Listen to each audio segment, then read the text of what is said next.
ಯೋಬನು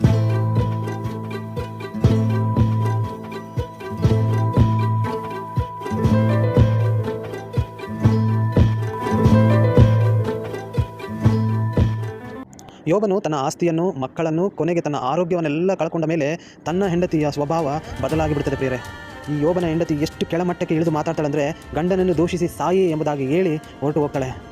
ಆದ್ದರಿಂದ ಯೋಬನು ಬಹು ದುಃಖಾಕ್ರಾಂತನಾಗಿ ಒಂದು ಮಾತನ್ನು ತನ್ನ ಹೆಂಡತಿಯ ಕುರಿತಾಗಿ ಹೇಳ್ತಾರೆ. ಏನಂದರೆ, ನನ್ನ ಉಸಿರು ನನ್ನ ಹೆಂಡತಿಗೂ ಅಸಹ್ಯವಾಗಿದೆ. ಪ್ರಿಯರೇ, ಧರ್ಮಪತ್ನಿ ಗಂಡನ ಕೊನೆಯ ತನಕ ಕಷ್ಟ ಸುಖಗಳನ್ನು ಹಂಚಿಕೊಳ್ಬೇಕು, ಆತನಿಗೆ ಶುಭವನ್ನೇ ಹಾರೈಸಬೇಕು.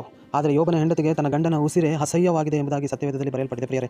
ಈಗಲೂ ಸಹ ಅನೇಕ ಕ್ರೈಸ್ತ ಸ್ತ್ರೀಯರಲ್ಲಿಯೂ ಕೂಡ ಈ ಒಂದು ಗುಣವನ್ನು ನೋಡ್ತೇವೆ. ಗಂಡನ ಹತ್ತಿರ ಐಶ್ವರ್ಯ, ಗೌರವ, ಅಂತಸ್ತು ಇವೆಲ್ಲ ಇದ್ದಾಗ ಚೆನ್ನಾಗಿ ಸಹಬಾಳ್ವೆ ಮಾಡುವಂಥದ್ದು, ಗಂಡನಿಗೆ ಕಷ್ಟ ಬಂದಾಗ ಗಂಡನನ್ನು ಬಿಟ್ಟು ಹೊರಟು ಹೋಗುವಂಥದ್ದು ನಾವು ನೋಡ್ತೇವೆ ಪ್ರಿಯರೇ.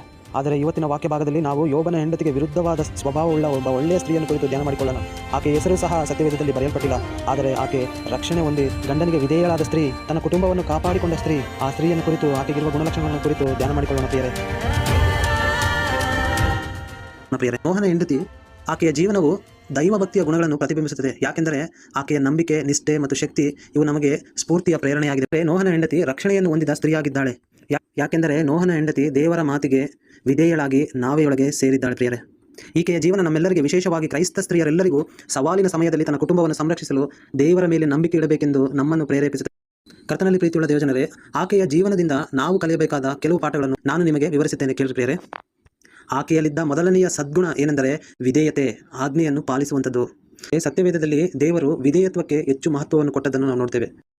ಯಾಕೆಂದರೆ ಮೊದಲನೇ ಸಮುವೇಲನು 15ನೇ ಅಧ್ಯಾಯ 22ನೇ ವಚನದಲ್ಲಿ ಹೀಗೆ ಬರೆಯಲ್ಪಟ್ಟಿದೆ, ಯೆಹೋವನು ವಿಧೇಯತ್ವಕ್ಕೆ ಮೆಚ್ಚುವಷ್ಟು ಯಜ್ಞ ಹೋಮಗಳಿಗೆ ಮೆಚ್ಚುತ್ತಾನೋ, ಯಜ್ಞವನ್ನು ಅರ್ಪಿಸುವುದಕ್ಕಿಂತ ಮಾತು ಕೇಳುವುದು ಉತ್ತಮವಾಗಿದೆ ಎಂಬುದಾಗಿ ಬರೆಯಲ್ಪಟ್ಟಿದೆ. ಹೌದು ಪ್ರಿಯರೇ, ವಿಧೇಯತೆ ಎಂದರೆ ಬಹಳ ದೇವರಿಗೆ ಇಷ್ಟವಾದದ್ದೆಂದರೆ ವಿಧೇಯತೆ. ಆ ವಿಧೇಯತೆ ಮೂಲಕ ಈಕೆ ತನ್ನ ಕುಟುಂಬವನ್ನು ರಕ್ಷಿಸಿದ್ದಾಳೆ ಪ್ರಿಯರೇ. ದೇವರ ಮಾತಿಗೆ ವಿಧೇಯತೆ ತೋರಿಸಿದ್ದಾಳೆ, ಗಂಡನಿಗೆ ವಿಧೇಯತೆ. ಈ ಒಂದು ಸದ್ಗುಣ ಅಂದರೆ ವಿಧೇಯತೆ ಆಕೆಯಲ್ಲಿದೆ ಎಂಬುದಾಗಿ ನಮಗೆ ತಿಳಿದು ಬರ್ತದೆ ಪ್ರಿಯರೇ.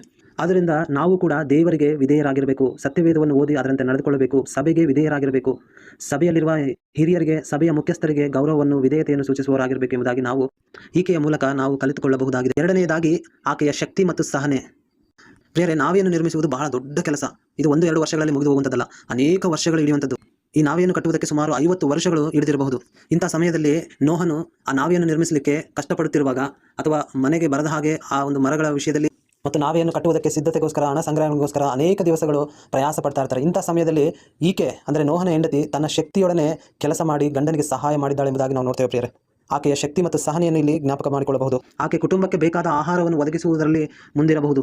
ಹೀಗೆ ನೋಹನ ಅನೇಕ ಜವಾಬ್ದಾರಿಗಳಲ್ಲಿ ಈಕೆಯು ಕೂಡ ತನ್ನ ಶಕ್ತಿಯನ್ನು ತೋರ್ಪಡಿಸಿ ಸಹನೆಯಿಂದ ಕೆಲಸ ಮಾಡಿದ್ದಾಳೆ ಎಂಬುದಾಗಿ ನಾವು ನೋಡ್ತೇವೆ. ಅದೇ ರೀತಿ ನಾವು ಕೂಡ ಈಕೆಯ ಒಂದು ಶಕ್ತಿ ಮತ್ತು ಸಹನೆಯನ್ನು ಜ್ಞಾಪಕ ಮಾಡಿಕೊಂಡು ನಮ್ಮ ಕುಟುಂಬದಲ್ಲೂ ನಾವು ಕೂಡ ಜವಾಬ್ದಾರಿಯನ್ನು ತೆಗೆದುಕೊಳ್ಳಬೇಕು. ಆಕೆ ಹಾಗೆ ಕ್ರೈಸ್ತ ಸ್ತ್ರೀಯರೆಲ್ಲರೂ ಕೂಡ ಈ ರೀತಿಯಾಗಿ ಆಕೆಯ ರೀತಿಯಲ್ಲಿ ಶಕ್ತಿ ಮತ್ತು ಸಹನೆಯಿಂದ ಗಂಡನಿಗೆ ಸಹಾಯ ಮಾಡಬೇಕು, ಕುಟುಂಬದ ಜವಾಬ್ದಾರಿಯನ್ನು ತೆಗೆದುಕೊಳ್ಳಬೇಕು ಎಂಬುದಾಗಿ ನಾವು ಇದರಿಂದ ಕಲಿತುಕೊಳ್ಳಬಹುದಾಗಿದೆ ಪ್ರಿಯರೇ.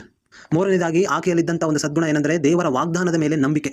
ದೇವರು ನೋಹನಿಗೆ ಹೇಳಿದ್ದಾನೆ, ನಾನು ಎಲ್ಲವನ್ನು ನಾಶ ಮಾಡಿಬಿಡುತ್ತೇನೆ, ನಿಮ್ಮನ್ನು, ನಿಮ್ಮ ಕುಟುಂಬವನ್ನು ನಾನು ಉಳಿಸುತ್ತೇನೆ, ನೀನು ನಿನ್ನ ರಕ್ಷಣೆಗಾಗಿ ನಾವೇನು ಸಿದ್ಧ ಮಾಡಿಕೋ ಎಂಬುದಾಗಿ.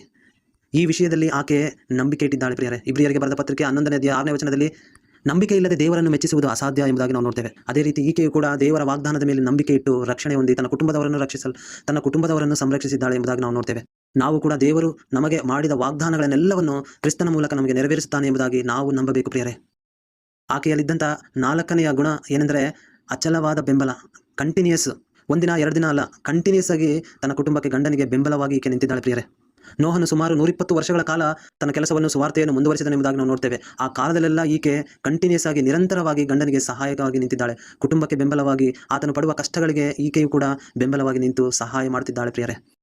ಅದೇ ರೀತಿ ನಾವು ಕೂಡ ಈಕೆಯಿಂದ ಕಲಿಯಬೇಕಾದ ಪಾಠ ಏನೆಂದರೆ ಗಂಡನಿಗೆ ಬೆಂಬಲ ಕೊಡಬೇಕು, ಕುಟುಂಬಕ್ಕೆ ಬೆಂಬಲ ಕೊಡಬೇಕು, ಸಭೆಗೆ ಬೆಂಬಲ ಕೊಡಬೇಕು, ಹೀಗೆ ಮಕ್ಕಳನ್ನು ಜವಾಬ್ದಾರಿಯಿಂದ ಬೆಳೆಸುವುದರಲ್ಲಿ ಬೆಂಬಲ ನೀಡಬೇಕೆಂಬುದಾಗಿ ನಾವು ಈಕೆಯಿಂದ ಕಲಿತುಕೊಳ್ಬೋದು ಪ್ರಿಯರೇ. 5ನೇದಾಗಿ ದೃಢ ನಂಬಿಕೆಯಲ್ಲಿ ನಾವು ನಿಲ್ಲುವುದಕ್ಕೆ ಆಕೆ ಪ್ರೇರಣೆಯಾಗಿದ್ದಾಳೆ ಪ್ರಿಯರೇ.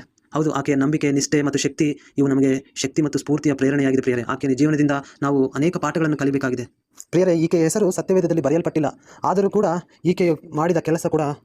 ಆದರೆ ಈಕೆ ನಾವೆಲ್ಲರೂ ದೃಢವಾಗಿ ನಂಬಿಕೆಯಲ್ಲಿ ಸ್ಥಿರವಾಗಿ ನಿಲ್ಲುವುದಕ್ಕೆ ಆಕೆ ನಮ್ಮನ್ನು ಪ್ರೇರೇಪಿಸುವವಳಾಗಿದ್ದಾಳೆ ಪ್ರಿಯರೇ. ಆಕೆಯ ಜೀವನವು ದೈವಭಕ್ತಿಯ ಗುಣಗಳನ್ನು ಹೊಂದಿದೆ ಎಂಬುದಕ್ಕೆ ಉದಾಹರಣೆಗಳು ಇವಾಗಿವೆ ಪ್ರಿಯರೇ. ನೋಹನಿಗೆ ಬಂದ ಜವಾಬ್ದಾರಿ ಬಹಳ ದೊಡ್ಡದಾಗಿತ್ತು. ಆತನು ದೊಡ್ಡ ನಾವೆಯನ್ನು ಕಟ್ಟಿ ಆತನು ದೊಡ್ಡ ನಾವೆಯನ್ನು ಕಟ್ಟಿ ಪ್ರಪಂಚದಲ್ಲಿರುವ ಎಲ್ಲ ಪ್ರಾಣಿ ಪಕ್ಷಿಗಳನ್ನು ಸಂರಕ್ಷಿಸಬೇಕಾಗಿತ್ತು. ಆತನಿಗೆ ಬಹು ದೊಡ್ಡ ಜವಾಬ್ದಾರಿಯನ್ನು ದೇವರು ಕೊಟ್ಟಿದ್ದರು. ಈ ಒಂದು ಜವಾಬ್ದಾರಿಯಲ್ಲಿ ಈಕೆಯು ಕೂಡ ಪಾಲು ತೆಗೆದುಕೊಂಡಳು ಎಂಬುದಾಗಿ ನಾವು ನೋಡ್ತೇವೆ. ಗಂಡನಿಗೆ ಬೆಂಬಲವಾಗಿ ನಿಂತು ಸಹಾಯ ಮಾಡುತ್ತಿದ್ದಾಳೆ. ಪ್ರಿಯರೇ, ಕ್ರೈಸ್ತರಾದ ನಾವು ಕೂಡ ಈಕೆಯ ಒಂದು ಗುಣಲಕ್ಷಣಗಳನ್ನು ನಮ್ಮ ಜೀವನದಲ್ಲಿ ಅಳವಡಿಸಿಕೊಂಡು ದೇವರ ಮಹಿಮೆಗಾಗಿ ನಾವು ಬಾಳುವಂತೆ ದೇವರು ನಮಗೆ ಸಹಾಯ ಮಾಡಲಿ. ಎಲ್ಲರಿಗೂ ವಂದನೆಗಳು. ನಮಸ್ಕಾರ.